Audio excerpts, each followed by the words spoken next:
લક્ષ્ય ન્યૂઝ, એક નજર, એક લક્ષ્ય. નાનું ગામ વખત પર જ્યાં શાંતિ અને ભક્તિનો અનોખો સંગમ હતો. આ ગામમાં સોનગરા પરિવારે ઢાઢા મોરવાડી મેરડી માતાજીના ભવ્ય મંદિરનું નિર્માણ કર્યું. આ મંદિર માત્ર ઈંટો અને પથ્થરનું માળખું ન હતું, પરંતુ શ્રદ્ધા અને સમર્પણનું જીવંત પ્રતીક હતું.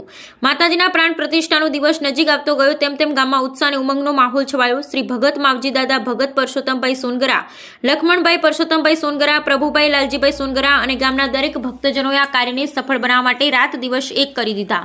પ્રાણ પ્રતિષ્ઠાના દિવસે સમગ્ર વખત પર ગામ ભક્તિના રંગે રંગાઈ ગયું. મંદિરને ફૂલો અને રોશનીથી શણગારવામાં આવ્યું હતું અને ભક્તોની ભીડ માતાજીના દર્શન માટે ઉમટી પડી હતી.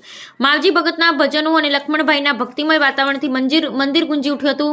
પરસોત્તમભાઈ અને પ્રભુભાઈએ દરેક ભક્તની સુવિધાનું ધ્યાન રાખવું અને ગામના દરેક વ્યક્તિ આ પવિત્ર કાર્યમાં પોતાનું યોગદાન આપ્યું. પ્રાણ પ્રતિષ્ઠાની વિધિ પૂર્ણ થયા બાદ માતાજીની મૂર્તિમાં જાણે જીવંતતા આવી ગઈ હોય તેવું લાગ્યું. ભક્તોએ ભાવવિભોર થઈ માતાજીના આશીર્વાદ લીધા.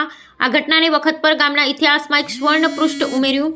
ઢાંડા મોરવાડી મેલડી માતાજીનું મંદિર માત્ર એક ધાર્મિક સ્થળ જ નહીં, પરંતુ એકતા, સમર્પણ અને શ્રદ્ધાનું પ્રતીક બન્યું. આ મંદિરની સ્થાપનાને ગામના લોકોએ એકબીજા સાથે જોડ્યા અને તેમને એક નવી આશા અને શક્તિ આપી. બ્યુરો રિપોર્ટ જયેશભાઈ મોરી.